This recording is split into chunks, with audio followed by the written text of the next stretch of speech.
101페이지 제1권 여호와의 언약.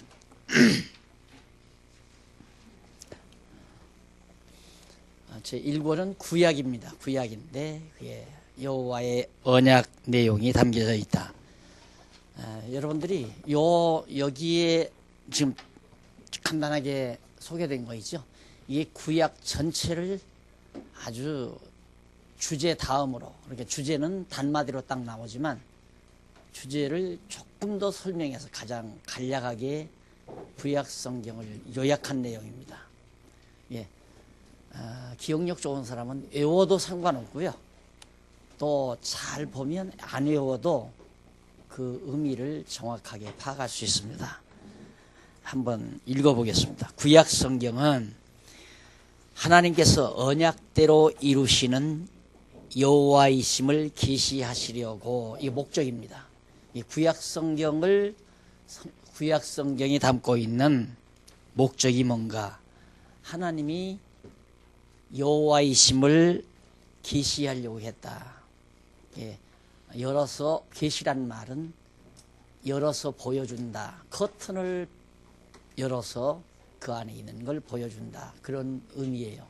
문을 열어서 방 안에 있는 걸 보여준다. 그걸 계시라고 그러는데, 바로 하나님께서 당신이 누구냐면 언약대로 이루시는 여호와. 여호와란 말은 고유명사라고 그랬죠. 이 여호와이심을 우리에게 계시해 주시려고 어떻게 택한 백성에게 메시아를 보내실 것을 언약하신 내용이다. 그러면 언약대로 이루시는 여호와이심을 계시하시려고 우선 언약하신 내용이 구역이다. 뭘 언약했는가? 메시아를 언약했다. 다 배운 얘기죠. 이게 요약해서 정리해 드리는 겁니다. 여기가 이제 목적이에요. 첫 단락이. 그 다음 주 두 번째 단락은 방법입니다. 여호와 하나님의 언약 방법은, 하나님이 언약하신 그 방법이 뭐냐면 하나님의 역사 섭리. 지난번 역사 섭리에 대한 개괄했죠. 그 역사 섭리와 그 다음 뭐냐면 여호와께 대한 언약 자손들의 찬양시가 나와요. 욥, 시편, 잠언전도, 아가, 이게 찬양이라고 그랬어요. 찬양. 그리고 이사야, 에레미야 등등에서 12 선지자들의 예언이 나와요.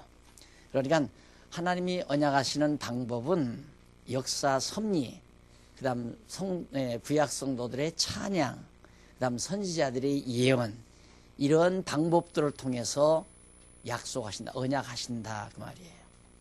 그럼 구약을 가장 간략하게 이렇게 압축해서 설명해 드린 겁니다. 그러면 더 구약을 압축하면 하나님은 여호와이시다, 그거예요. 구약이 말하고자 하는 건 하나님은 여호와이시다. 그 하나님 여호와가 구약 전체의 주제인데, 그 주제를 조금 확대해 놓고 보면 바로 하나님께서 언약대로 이루시는 여호와이심을 우리에게 계시하시려고, 택한 백성에게 계시하시려고 메시아를 보내실 것을, 그리스도를 보내실 것을 언약하신 내용이다. 그럼 그 언약 방법은 뭐냐? 역사 섭리, 구약 성도들의 찬양, 선지자들의 예언, 이런 방법들을 통해서 하나님이 언약하셨다. 그러니까 구약은 역사 섭리 내용, 구약 성도들의 찬양, 그리고 선지자들의 예언, 이 세 가지 내용이 구약 성경 전체 내용이에요. 이런 방법을 통해서 하나님은 우리에게 계시하셨다. 거듭 아주 내가 중요하니까, 이 내용이 매우 중요하니까 자꾸 여러분들에게 자꾸 주지를 시켜드리는 겁니다. 예, 작가가 내가 가지고 있는 하나의 사상이 있잖아요. 내 사상과 주의가 있는데, 이 내 내면 세계를 이렇게 상대에게 표현하는 방법이 말을 할 수도 있잖아요. 말로 해 갈 수 있단 말입니다. 그런가 하면 내가 소설을 쓸 수도 있고, 또 그런가 하면 내가 행동으로 보여줄 수도 있고, 내가 노래를 불러서 말할 수도 있고, 이런 등등의 여러 가지 방법을 통해서 나를 상대에게 표현해 주듯이 하나님께서도 당신이 여호와다. 여호와란 말은 언약대로 이루시는 자의 고유명사라고 그랬어요. 그러니까 여호와는 언약대로 이루셔야 돼요. 그 언약대로 이루시는 그분의 고유명사가 여호와고, 보통 명사는 신이라는 말이에요. 전능자, 하나님. 예, 하나님은 전능자인데 고유명사가 뭐냐? 여호와다. 그 여호와는 언약대로 이루시는 분이다. 그래서 그 여호와를 알게 하려고 일단 우리 성도들에게, 우리 택한 백성들에게 바로 메시아 그리스도를 보낼 것을 언약하셨다. 그 언약 방법은 역사 섭리, 구약 성도들의 찬양, 선지자들의 예언. 이것 입력이 됐죠? 요건 입력이 돼야 돼요. 그대로 안 외워도 생각해가면서 그렇게 쓸 수 있고 기억할 수 있으면 돼요. 그러면 오늘은 이제 오늘부터는 역사 섭리로 하나님께서 뭘 언약한다? 그리스도 메시아를 언약한다. 역사 섭리를 통해서 예수 그리스도를 이 세상에 보내실 것을 언약하는 내용을 우리가 공부하게 됩니다. 그럼 103페이지 보세요. 제1편 섭리를 통한 언약 나오죠? 제1편 섭리를 통한 언약.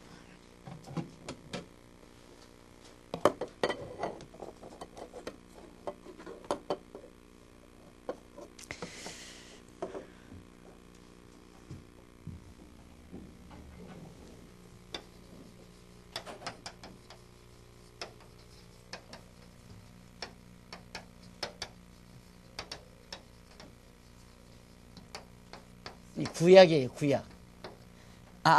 죄송합니다. 창세기에서부터 에스더서까지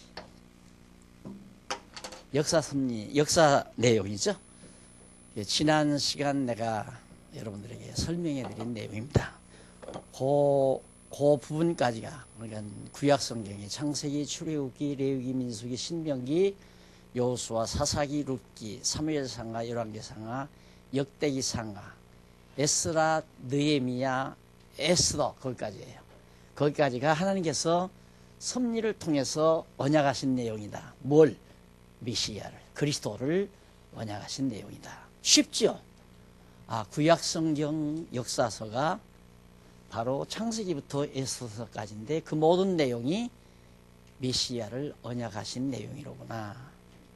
그런데 여기까지 기록자는 여러 명이죠.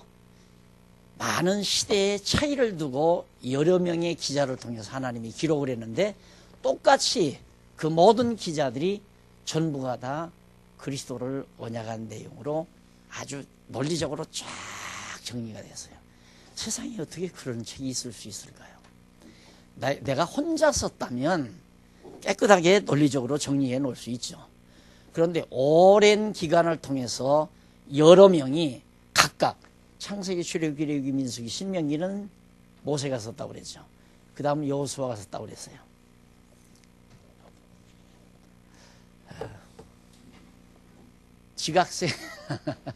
지각생들은 아주 중요한 강의를 놓쳤어.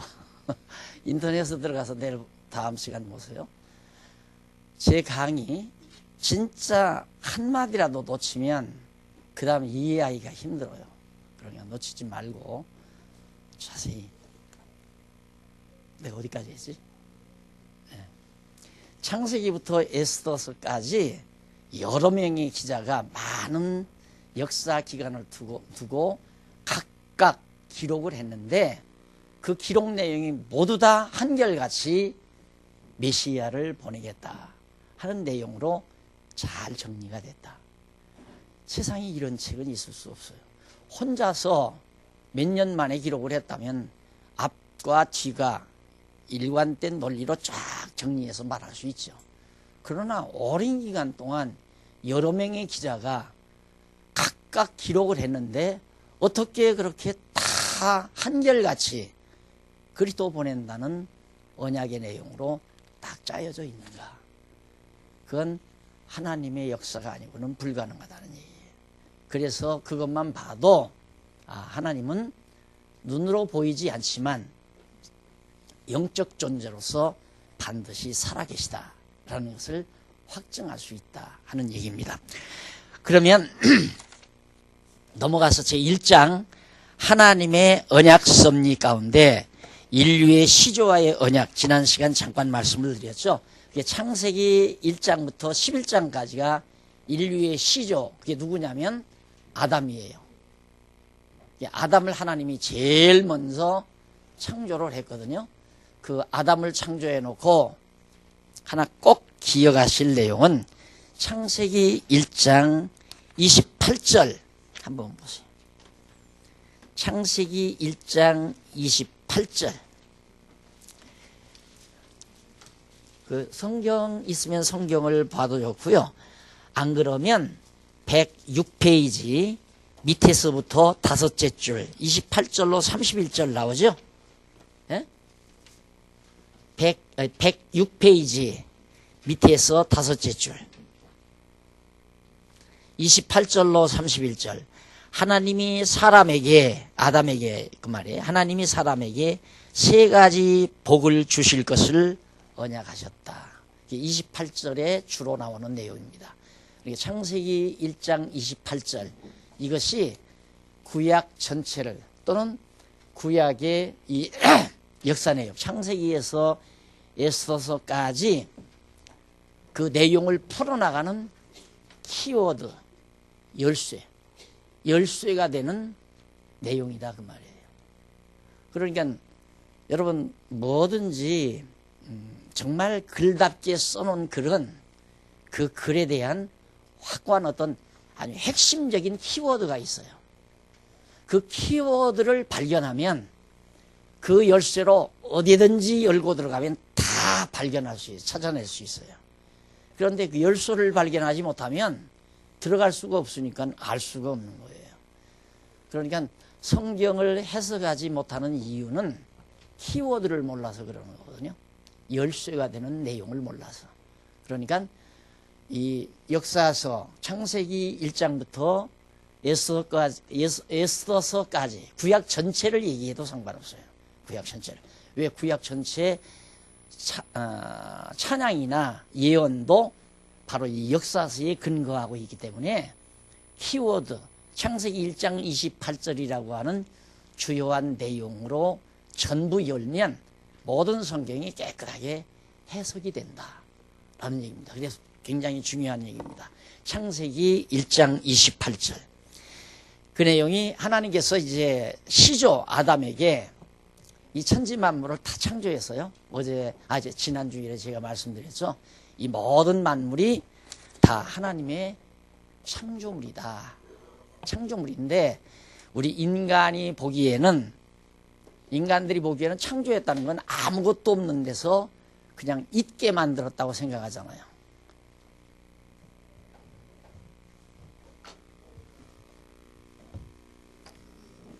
이런 물체가 있어요. 이 물체가 없었던 걸 하나님이 이렇게 만들었다 이거죠. 쉽게 말하면 지구가 없었던 것을 하나님이 만들었다. 이제 이 얘기예요. 성경이. 이것을 과학자들이 안 믿으려고 해요. 그래서 이걸 안 믿으려고 어떻게든지 이 창조론을 부정하고 진화론을 얘기하려고 한다 이 말입니다. 근데 진화를 하려고 해도 가장 근본되는 어떤 요소가 있을 거 아니에요. 그건 또 어떻게 해결할 거예요? 그 해결 못해요. 그러니까 어차피 과학자들이 진화론을 얘기한다고 해도 무언가 전제된 물체로부터 진화했을 거 아니에요. 그러니까 그 전제된 물체는 그러면 어떻게 된 거냐? 이거에 대해서는 속수무책이에요. 근데 성경은 창조했다. 지구도 창조하고 우주 모든 만물도 창조했다. 어떻게? 하나님이 말씀으로 창조했다. 말씀이란 뭐냐면 로고스라고 한다고 했죠. 로고스. 말씀. 이 말씀이라는 것은 언어라는 뜻이 아니에요. 하나님의 뜻. 하나님의 계획. 하나님의 계획대로 작정대로 뜻대로 하나님이 만들었다 그 말이에요. 뜻으로서. 그럼 어떻게 만들었는가? 하나님은 전능자라고 그랬죠. 전능자. 이 능력에게서는 기운이나 기가 나와요. 기가 나온단 말입니다. 그러니까 능력의 기운으로 기가 뭉쳐지기만, 기가 뭉쳐진다 이 말입니다. 이 지구라는 게 뭐냐? 하나님의 능력이 기가 뭉쳐진 거예요. 이걸 어떻게 확인할 수 있느냐면 지난번 말씀드렸죠. 이 지구를 가르고 이제 지구가 도대체 뭔가 하고 자꾸 막 갈라서 나중에는 먼지처럼 만들었다. 그냥 전부 이렇게 분수해 보니까 먼지가 되고 말아요. 그러면 이게 요소가 뭔가 싶어서 먼지를 갖다가 딱 보니까 지난번 말씀드린 걸 쿼크이라고 하는 것이다. 이 물질의 최소 단위를 쿼크로 알고 있었는데 그 쿼크이라는 것을 더 한 번 나누고 싶은 거예요. 그게 쿼크이 가만히 보니까 세 가지 알갱이가 꽉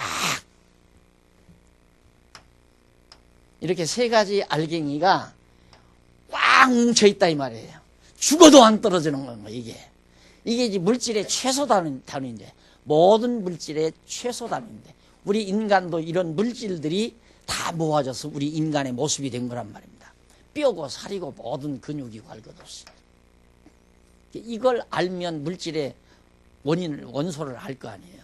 이게 도대체 뭔가. 그래서 이걸 셋으로 나눠보고 싶은 거예요. 세 개가 뭉쳐 있으니까. 안 나눠지는 거예요. 그래서 그걸 지금 독일에서 이걸 나눌 수 있는 기계를 만들어가지고 이걸 어떻게 막 아주 먼 거리로 총 쏘듯이 팡 쏴버리면 가서 이게 큰 그 암벽 같은 철판에 딱 맞을 때 그때 이게 깨져서 분해된다는 거예요. 분해되고 보니까 이게 분해 딱 되고 아무것도 없는 거예요. 아무것도 없어요. 저 쿼크이라고 하는 이거라도 그래도 작은 현미경으로 이렇게 볼 수가 있었는데 이게 분해돼 버리니까 없어져 버렸어요. 상상이 돼요? 그러니까 그 말은 뭐냐면 기라는 게 안 보이잖아요. 기라는 건 눈으로 보이잖아요. 눈으로 보이지 않는 것들이 모아져서 물체가 되고 물체가 더 크게 모여서 돌도 되고 땅도 되고 흙도 되고 모든 이 세상 모든 만물이 됐다. 이건 과학적으로도 입증이 되는 중요한 자료예요. 그러니까 요즘 현대 과학자들이 창조론을 부정하고 진화론을 얘기한다는 것은 어불성설이에요. 자기 논리에 자가당착에 빠지는 행위라 이 말입니다. 진화론이 아니에요. 하나님이 각각 하나님의 계획대로 하나님의 뜻을 따라 계획대로 잘 설계해서 그대로 하나님의 능력으로 이 천지와 만물을 만들어 놓은 것이다. 이래야 설명이 가능하다 이 말이에요. 어떻게 이 우주 공간이 이 엄청난 한도 없고 끝도 없는 이 우주 속에 우주 전체가 이렇게 조망무하게 질서 따라 움직이고 진행되고 또 그 속에 먼지처럼 지구도 우주에 비하면 하나의 먼지거든요. 먼지 속에 지구 속에 대한민국은 먼지 속에 먼지고 대한민국 안에 수도권은 또 먼지 속에 먼지고 수도권 속에 주소 어디예요? 네? 그 속에 사는 여러분들은 먼지야. 보잘것없는 존재라고요. 우리 인간이.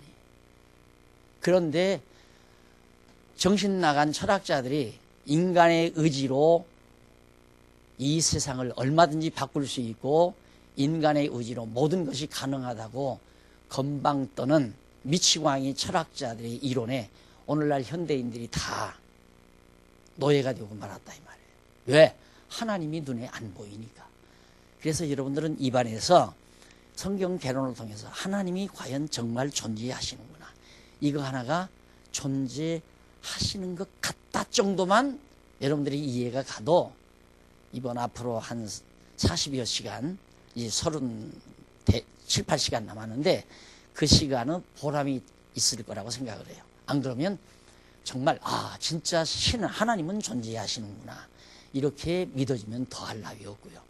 자, 그래서 이렇게 하나님이 말씀으로 천지를 창조해가지고 이 모든 것을 이게 이제 다 천지 만물인데 이걸 다스리고 지배하고 주관할 자가 있어야 되잖아요.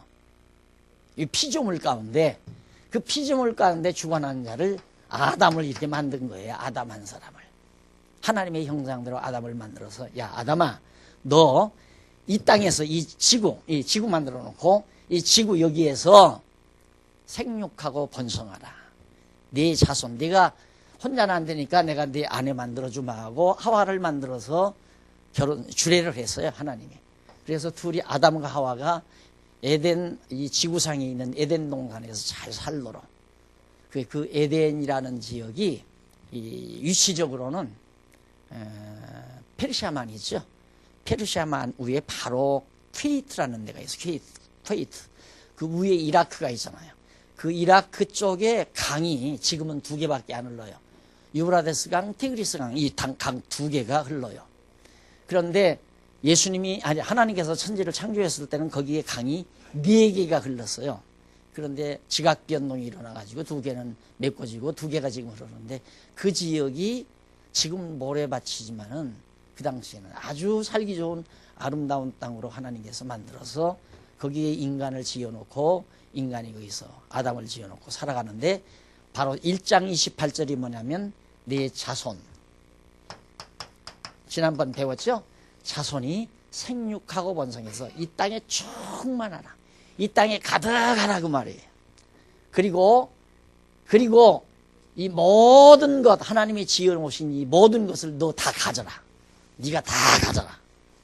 바다에 고기나 짐승이나 새나 할 것 없이 바다나 산이나 모든 것 다 이거 너 가져라. 그리고 이것을 내가 다 다스려라.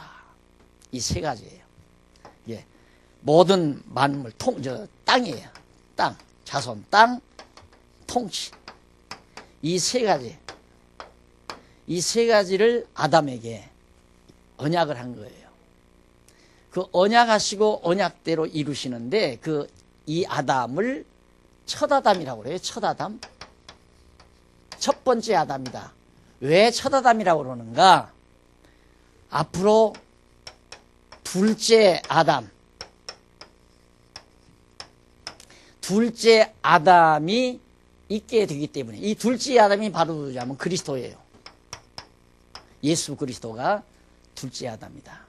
그러니까 첫 아담에게 언약하시고 이루는 건 누구에게? 둘째 아담에게 이루어 주신다 그 말이에요. 첫 아담에게 이룬 것을 언약하시고 그리고는 둘째 아담에게 그대로 첫 아담에게 언약한 대로 이루어 주신다. 첫 아담을 이 땅에 보내신 것은 둘째 아담 그리스도를 보내실 것에 대한 언약적 사건이에요. 첫 아담을 하나님이 만드셨다는 말은 둘째 아담이신 예수 그리스도를 이 세상에 보내시겠다 하는 말과 똑같은 얘기라 이 말이에요. 그래서 첫 아담에게 창세기 1장 28절 여기에서 이 3가지를 언약을 하셨다. 이게 이제 바로 앞부분 창세기 앞부분에서 나온 내용입니다. 이게 인류의 시조와의 언약이죠. 자, 그래서 한번 그 교재 한번 보시면요. 시조와의 언약 다음에 아담과 언약을 수립하시고 넘어가서 쭉 넘어가서 108페이지 2번째 2번 가로 없는 2번 언약자손을 보호하는 내용이 나옵니다. 하나님께서 언약자손에게 언약하시고 그 언약자손을 위해 보호하는 이유는 언약을 그 자손을 통해서 이루시기 위해서 보호를 해야 되잖아요. 근데 왜 보호하느냐면 아담이 범죄를 해요. 죄를 져요. 하나님이 이렇게 아담을 창조해 놓고 에덴 동산에 창조해 놓고 그 과목 그 산에서 나는 모든 과목을 다 아담에게 주면서 한 가지만 하나님이 만류를 해요. 그게 뭐냐면 선과 악을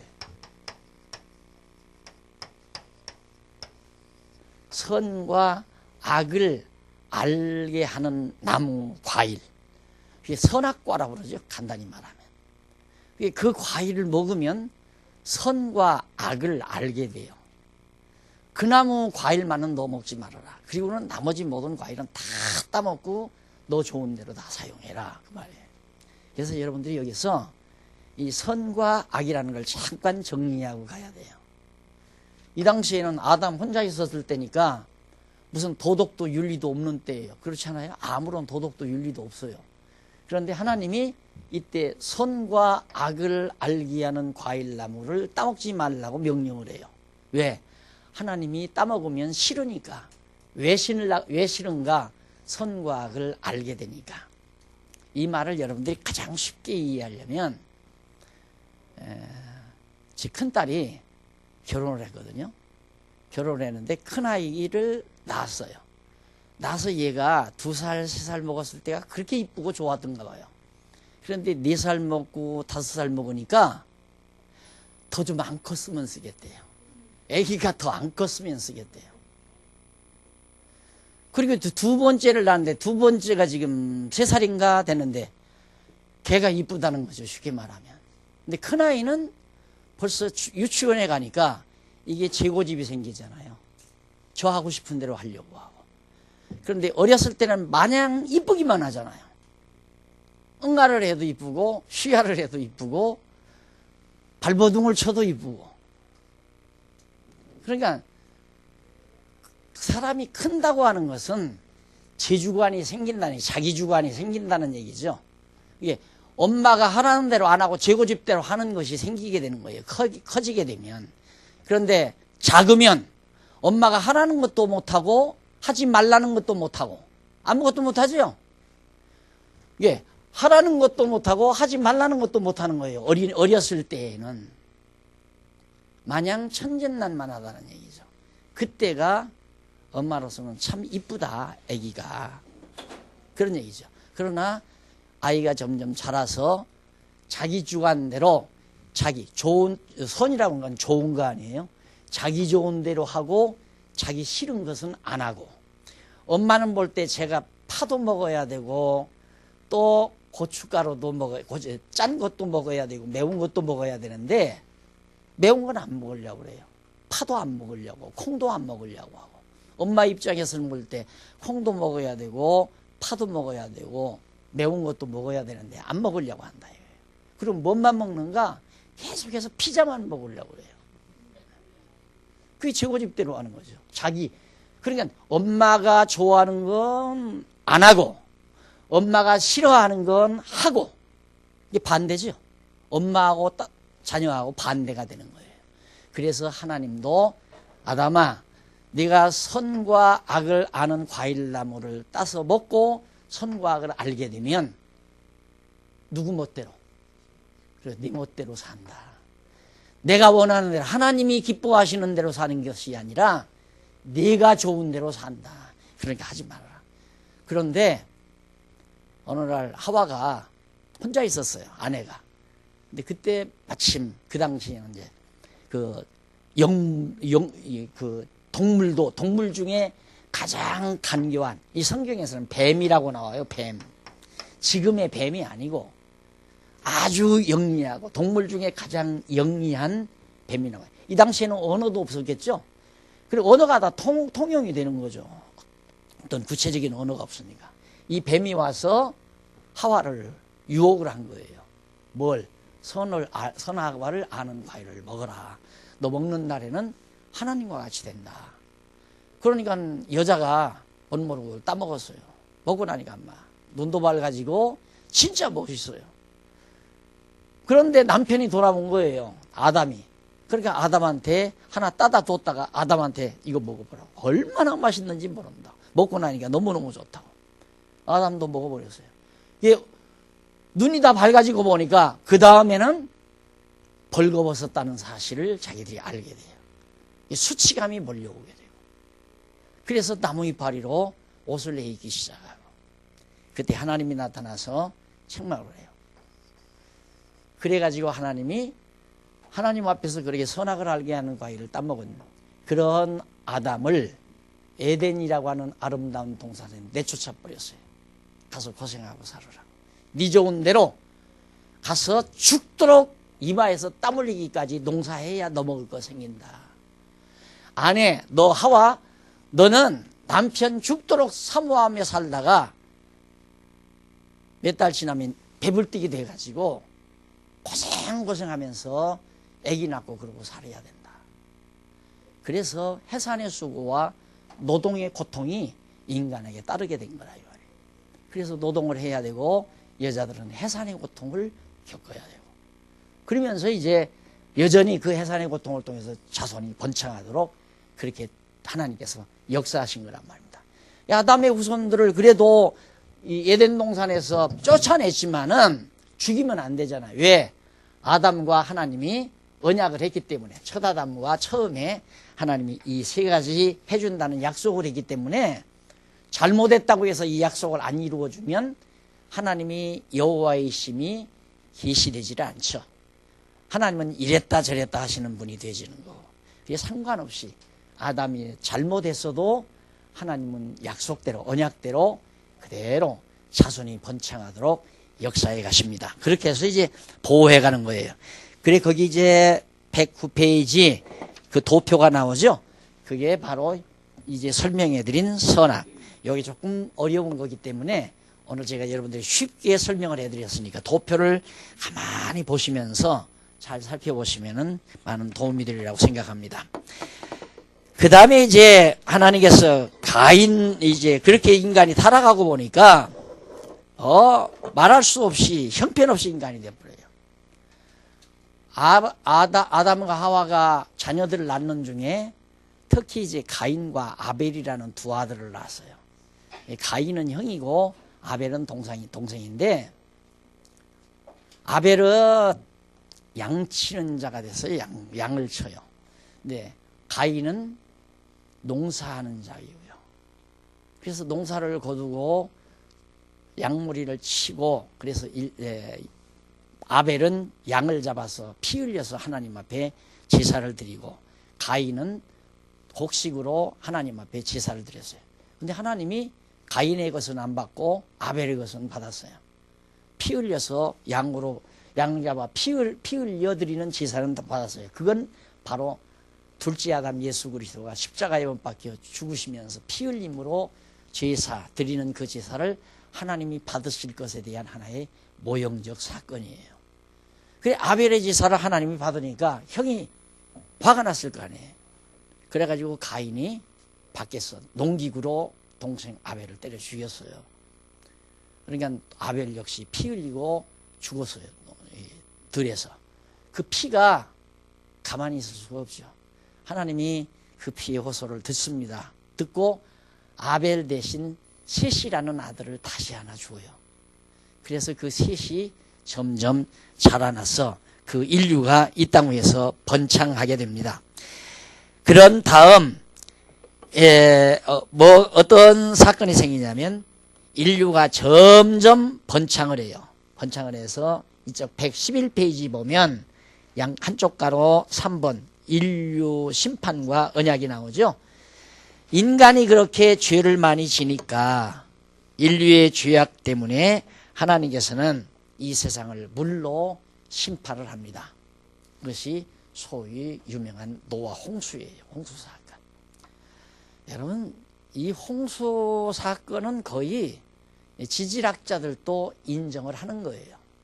여러분, 실제로 여행을 다니다가 또 이렇게 다니다가 보면 이런 데가 나와요. 이 산인데 이렇게 층이 이렇게 산이 이루어졌는데, 층이 이렇게 돼 있어요. 이렇게 돼 있는데, 이런 속에가 이제 물고기 화석이 이렇게 들어 있어요. 바다는 여기인데. 이런 거 많아요. 이런 사실들은 바로 노아 홍수 사건에 대한 하나의 확증으로 많이 떨어지죠. 그리고 그 고고학 자료에 보면, 그 노아 때 노아가 타고 다니던 타고 그 가정이 구워놓던 그 배가 얼음산 속에 얼음 속에 들어가가지고, 지금도 그 배 조각지가 그 얼음 속에 있는 것이 있다고 그래요. 나는 가보지는 않았는데, 그 자료에 보니까 그것이 실제로 있다. 근데 나는 그걸 꼭 노아 홍수 배라고만 그렇게 보지는 않아요. 다른 배도 있을 수 있잖아요. 그 당시에 노아만 배지였겠어요? 그러니까 혹시 그것이 노아 홍수 배 조각이 아니라 하더라도, 노아 홍수 사건에 의해서 인류가 한번 전부 멸망을 했다. 그리고 또 하나 증거는, 오늘 우리가 석유를 떼죠. 석유는 이렇게 된답니다. 이렇게 산이 있잖아요. 그러면 이 석유가 동물이나 사람이 한꺼번에 갑자기 매몰이 돼야 된대요. 매몰. 그러니까 이 속에 막 사람들이 잔뜩 이렇게 있는데 산이 턱 무너져서 한꺼번에 덮쳤다. 그러면 이게 오랜 세월 가면 이게 석유가 된대요. 그래서 이 중동 지방에 석유가 많이 나는 이유가 원래 홍수 사건의 그 지역이 물론 전 세계적으로 홍수가 일어난 거지만 주로 인류가 그 지역에서 많이 살았거든요. 중동 지역에서. 왜 그러냐면 노아 이전 시대니까. 노아 이전 시대는 지도를 내가 그리죠.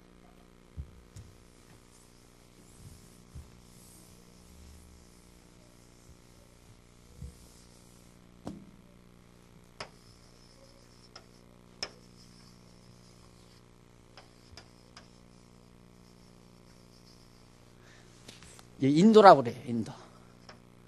이제 쿠웨이트만, 그렇지. 페르시아만. 여기가 이제 아까 말했던 에덴 동산 이라크 지역입니다. 여기가. 이 지역에서 주로 이제 처음 인류 발상지가 여기니까 그건 뭐 여러분들이 인류 문화사 공부를 해봐도 인류 문화 발상지, 4대 발상지. 그러면 메소포타미아 유역, 여기가 메소포타미아거든요. 메소포타미아 유역, 유브라데스강, 티그리스강 유역의 메소포타미아 유역. 여기가 첫째 인류 문화 발상지. 그 다음 애굽의 나일강 유역. 이 나일강 여기 있잖아요. 애굽의 나일강 유역. 인더스강 유역. 중국의 황하 유역. 이렇게 되죠. 그러니까 여기가 제일 처음 인류 문화가 발달한 곳이란 말입니다. 이 발달한 초기에 노아 홍수가 일어났기 때문에 이 지역에서 전부 많이 죽은 거예요. 이 지역에서. 그 지역에 석유가 많다는 것도 또 하나의 증빙 자료가 되는 거죠. 노아 홍수에 대한. 그래서 노아 홍수를 통해서 완전히 다 죽고 노아의 8식구만 살죠. 노아하고 할머니하고 아들 셋, 며느리 셋. 이렇게 해서 살았는데 아들이 셈, 함, 야벳이라는 아들이에요. 이제 홍수로 이렇게 온 세상이 다 물바다가 되고 짐승들도 많이 이제 감소가 되고 그런 다음에 홍수가 걷어져서 노아의 8식구가 여기서 새로운 삶을 시작하게 됩니다. 거기가 바로 바비로니아, 여기 바비로니아죠? 바벨론. 예, 과거 바벨론 제국시대. 지금은 이라크라는 나라예요. 이 바벨이라는 이 지역에서 주로 터전을 정하고 사는데 자손들이 구전을 통해서 들을 거 아니에요. 야, 우리 조상들은 홍수가 나서 한번 다 죽었단다. 우리 앞으로 홍수가 또 나더라도 죽음을 면하자 하고 여기에서 탑을 쌓기 시작한 거예요. 쫙 이렇게 막 탑을 높이 하늘 높이 탑을 쌓아서 홍수가 날이면 막 탑 위로 다 들어가서 우리 죽음을 면하자 하고 모든 이 지역 이 지역에 사는 그 많은 사람들이 노력을 해서 탑을 엄청나게 높이 쌓아 올라가는데 하나님께서 이 탑을 헐어버려요. 이놈들이 이제 이걸 쌓고 또 누구를 대적한다? 하나님을 대적하려고, 하나님 당신 자신을 대적하려고 한다 해서 이걸 헐어버려 가지고 흩트는데 어떻게 허느냐면 노아의 세 자손이 셈, 함, 야벳 이래요. 야벳. 이 세 자손인데 셈의 후손, 함의 후손, 야벳의 후손들이 언어가 갑자기 다 통용이 안 되는 거예요. 말이 통화가 안 돼. 소통이 안 된다 이 말입니다. 이 바벨탑 쌀 때까지만도 괜찮았는데 갑자기 말을 서로 못 알아들어요. 이 지파별로, 자손별로. 그러니까 할 수 없이 언어가 소통되는 사람들끼리 따로 흩어질 거 아니에요. 그래서 흩어진 것이 야벳의 후손은 이쪽을 향해서 유럽 쪽, 소련, 북쪽을 향해서 갔어요. 그게 희끄무리한 사람들이에요. 머리가 노랗고 희끄무리한 사람들, 호연 사람들. 그게 야베스 후손이죠. 그리고 셈의 후손은 우리가 바로 셈의 후손인데 이쪽을 향해서 아시아 쪽을 향해서 이 인도나 중국 이쪽을 향해서 흩어지게 돼요. 함의 후손은 이쪽을 향해서 흩어지게 돼요. 이것은 인류 문화사를 연구하는 사람들이 다 시인하는 내용입니다.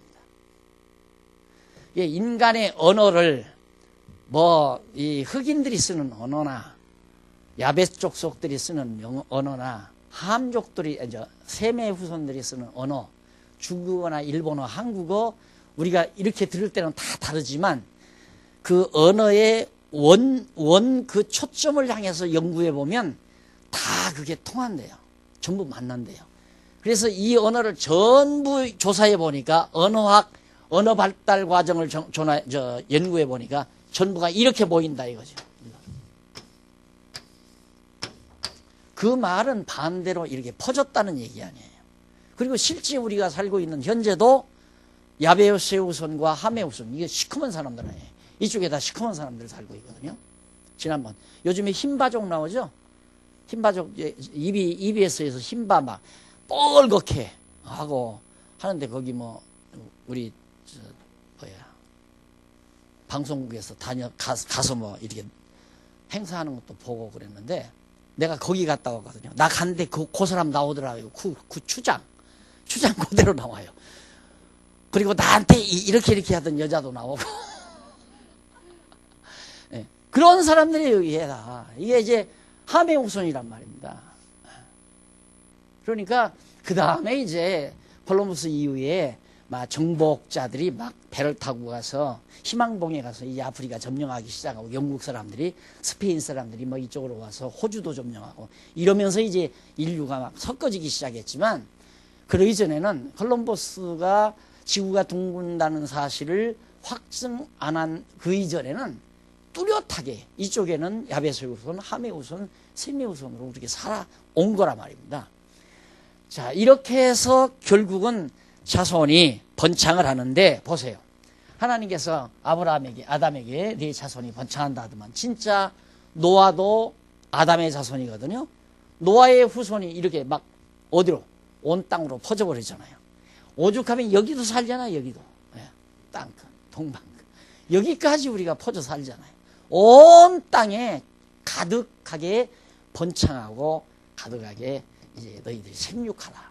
하나님께서 언약한 대로 아담의 후손들이 전부 지금 온 천지에 가득, 지구상에 가득 살고 있는 오늘의 현실만 봐도 하나님 여호와의 언약이 이루어졌음을 우리가 알 수가 있죠. 자, 그래서 이제 물심판 사건이 끝나고 넘어가서 112페이지 제2절 선민의 열조와 언약이 거기 나옵니다. 선민의 열조와 언약. 그러면 보세요. 아담 이건 시조죠. 인류의 시조. 아담과 언약을 하고 지금 이 언약대로 이루어지려면 아직도 멀었죠. 자손이 번창되고 땅을 다 정복하고 다스려야 되는데 자손이 번창하는 과정에서 하나님께서는 아담과의 언약은 반드시 거짓 없이 실수 없이 이루어준다. 그걸 보여주기 위해서 하나님께서는 이스라엘의 열조, 이건 인류, 이건 한 족속, 한 민족, 이스라엘 민족이죠. 인류 전체, 이것은 인류 전체 가운데 한 민족의 열조인 아브라함에게 이 세 가지를 언약을 해요. 그러니까 이것은 전 세계적이고 이것은 국부적이죠. 한 민족의 국부적인 일. 그러니까 아브라함과 언약하시고 언약대로 이루어 주심으로 아담과의 언약은 반드시 이루어진다. 그걸 보여주려는 거예요. 이 부분 잘 정리를 하세요. 아담과 하나님이 언약을 했는데 아담과의 언약이 이루어질지 안 이루어질지 알 수가 없잖아요. 자손은 번창하지만. 그러니까 미리 하나님께서는 소극적으로 한 민족을 택할 작정이에요. 그것이 아브라함을 이스라엘의 조상으로 불러낸 거예요. 아브라함 한 사람을 어디서 불렀는가? 여기 바빌로니아가 있으면 여기 갈대아 우르라는 곳이 있어요. 여기서 이제 셈의 자손인데 아브라함이 셈의 자손 가운데 아브라함 한 사람을 불러요. 불러서 아브라함을 일로 여기 가나안 땅 일로로 오게 만들어요. 여기서 아브라함에게 이 세 가지를 약속을 해요. 그러면서 아브라함아, 너 네 자손이 하늘의 별과 바다의 모래알처럼 많아진다. 그리고 이 땅을 네게 주마. 네 자손에게 네게 주마. 네 후손에게 주마. 그리고 이 땅에다가 나라를 세워 다스리게 해주겠다. 이게 이제 아브라함에게 언약한 내용이에요. 그럼 아브라함에게 그렇게 언약한 이유는 아담과의 언약이 이루어진다는 사실을 확증해 주기 위한 하나의 방법이죠. 예를 들면 딸을 낳았어요. 딸을 낳았는데 아직 3살, 4살 먹었는데 시집 보낼 수는 없잖아요. 그러니까 너 이 다음 20살이 넘고 30살이 되면은 30세가 되면은 너 시집 가서 이제 살림살이를 해야 된다. 그걸 알려주기 위해서 3살짜리 데리고 백화점에 가서 소꿉장난감 사다가 살림살이를 시키죠. 그게 소꿉장난 아니에요. 그건 이렇게 소꿉장난처럼 네가 살림살이를 하듯이 이 다음 크면 반드시 너는 시집가서 살림살이를 하게 된다. 그걸 알게 해주기 위한 거죠. 그와 마찬가지로 하나님께서도 인류의 시조에게 언약하신 다음 언약대로 반드시 이루실 것을 깨닫게 하려고 확증해 주려고 한 민족의 조상을 아브라함으로 택해서 그로 하여금 한 민족이 이루어지게 만들어요. 생육하고 번성해가지고 민족이 국민이 이루어지게, 그게 자손이죠. 그리고 국토 바로 가나안, 가나안 땅, 이스라엘 땅이죠. 지금 이거 지중해니까 이스라엘 땅, 이걸 준다고 약속을 해요. 근데 그 이스라엘 땅은 누가 지금 살고 있느냐면 여기 함의 자손들이 살고 있어요. 얼마나 무서워요, 함의 자손들. 요즘 백인하고 흑인하고 권투하면 백발백중 거의 흑인이 이기더라고. 백인은 다 KO 펀치 당해요. 요즘 막 발로 차고 하는 거 있죠? 그거 하는데 거의 다 지더라고요. 흑인들이 그렇게 무섭단 말입니다. 강하고. 그런데 이 사람들이 지금 여기 살고 있는데 이 땅을 그래 셈의 후손인 아브라함, 이 셈의 후손인 아브라함에게 주겠다는 거예요. 말이나 되는 거예요? 안 되죠. 그런데 그게 돼요. 그 역사 속에서 그거에 된다는 사실을 말하는 게 바로 이거예요. 창세기 12장부터 나와요.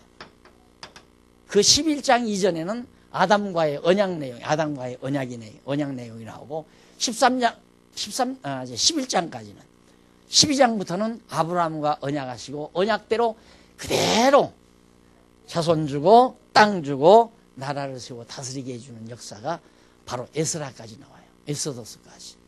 쉽죠, 성경. 구약 역사에서 다 배운 거예요, 지금.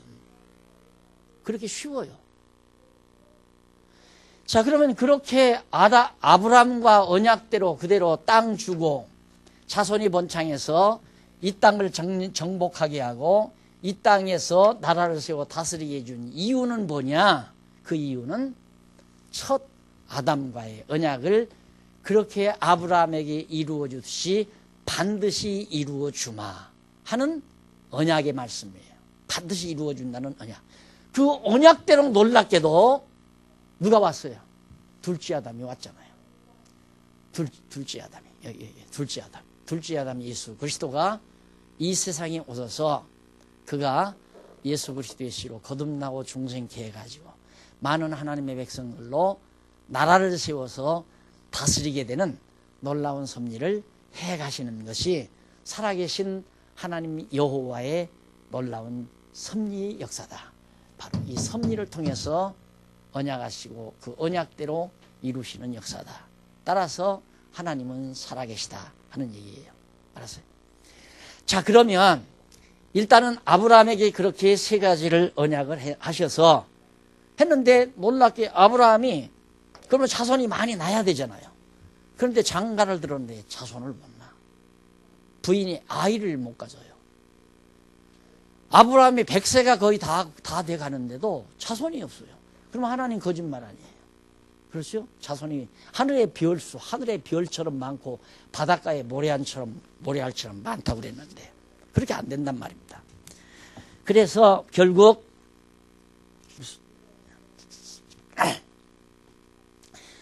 그래 아들이 없는 줄 알았는데 아내가 사라라고 하는 아내가 미안하잖아요. 남의 집에 시집 와가지고 자손을 못 낳아주니까. 그래서 그 아내가 얘기를 했어요. 남편에게. 여보 당신 미안합니다. 내가 아이고 죄송해요. 감사합니다. 네. 여기 반장 여기 담당자 누구예요? 내가 자손을 못 낳아서 그러는데 그러지 말고 왜 우리나라도 옛날에 씨바지라는 게 있었잖아요. 지금 우리 집에 몸종이 있으니까 내 몸종 하갈이라는 몸종이 있으니까 그 여자를 씨바지로 해서 당신 기업을 이을 당신 대를 이을 아들을 하나 낳으시오. 그러니까 이 아브라함 할아버지도 허허 하고 그냥 받아들여 가지고 낳았어요. 낳은 게 누구냐면 바로 이스마엘이에요. 이스마엘. 왜 이 사람을 내가 지적을 하냐면 이스마엘을 낳았단 말입니다. 그런데 여러분 지금 현재 이스마엘을 하갈이라는 여자가 이스마엘을 낳는데 이스마엘이 한 12살쯤 됐어요. 그런데 어느 날 하나님께서 아브라함에게 아브라함아 네, 너 지금 낳아서 기르는 이스마엘 얘는 내 유업을 기업을 못 이룬다. 내가 내 아내로 하여금 정식으로 아들을 하나 주마. 그러니까 아브라함이 참 한심한 거예요. 아니 이제 다 늙었는데 무슨 아들이에요. 그러니까 아브라함이 그럼 뭐 더 이제 어떻게 아들을 낳습니까? 그냥 이 나눈 거 이거라도 그냥 잘 크게 해주세요. 그러고 하니까 옆에서 저쪽 밖에서 사라라고 하는 본처가 그 말을 듣더니만 밖에서 웃어요. 내가 지금 이렇게 할머니가 다 됐는데 무슨 아들이냐. 하나님께서 사라야 너 왜 웃었느냐 그러는 게 안 웃었습니다. 미안해 안 웃었다고 그래요. 너 웃었느니라. 너 내년 이맘때에 아들 하나 낳는다. 진짜 10달 지나서 아들이 하나 나왔어요. 그게 이삭이라는 아들이에요. 이삭. 이건 12살 먹고 이건 이제 자리가 2살 어린아이가 자라게 됐단 말입니다. 12살 때 낳았으니까 이건 여기에 출생했으니까 이삭이 이제 나가지고 아장아장 걸어다니는데 아마 그때는 이스마엘이 12살, 13살이나 14살쯤 됐겠죠. 이삭을 데리고 나가서 자꾸 때려요. 이게 울 거 아니에요. 그러니까 이삭을 낳은 사라라고 하는 본처가 화가 났어요. 그래가지고 본처가 아브라함에게 가서 이것들 내쫓아버립시다. 정말 속상해서 못 살겠어요. 그러니까 아브라함이 그러라고. 그래서 이스마엘하고 하갈하고 내쫓아버렸어요. 내쫓아서 이들이 쫓겨가지고 간 곳이 어디냐면 여기 있죠. 이게 이제 홍해 바다고 여기는 페르시아만인데 여기 아라비아 사막 있잖아요. 사막. 여기서 쫓겨서 일로로 간 거예요. 사막으로. 일로로 가서 여기에서 이스마엘 후손이 번창을 해요. 그리고 여기 함의 후손들이 또 여기서 살잖아요. 이쪽에서. 그래가지고 여기서 섞여요. 그게 지금 인도에서 살고 있는 인도인들은 종족이 참 많아요. 아주 많아요. 수염이 턱수룩한 사람이 있는가 하면 쨍한 사람도 있고 막 아주 이목구비가 뚜렷한 사람도 있고 아주 여러 종족이 섞여서 그게 이제 혼혈이 되어서 그러거든요. 여기가 이스마엘 후손이 번창하면서 이 중동과 이 중동 지역에 나중에 이제 또 누가 나오느냐면 에서가 나와요. 에서. 요 이삭이 장가를 가서 커가지고 장가를 가서 아들을 낳는데 쌍둥이를 낳아요. 야곱과 에서입니다. 에서. 야곱과 에서가 출생을 했는데 야곱은 하나님이 선택을 하고 에서는 버려요.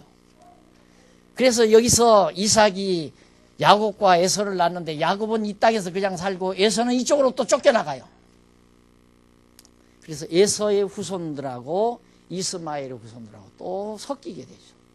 이러면서 이 일대가 바로 이제 이스라엘, 야곱의 후손들과 적개심을 이 초기에서부터 가지고 있는 사람들이에요.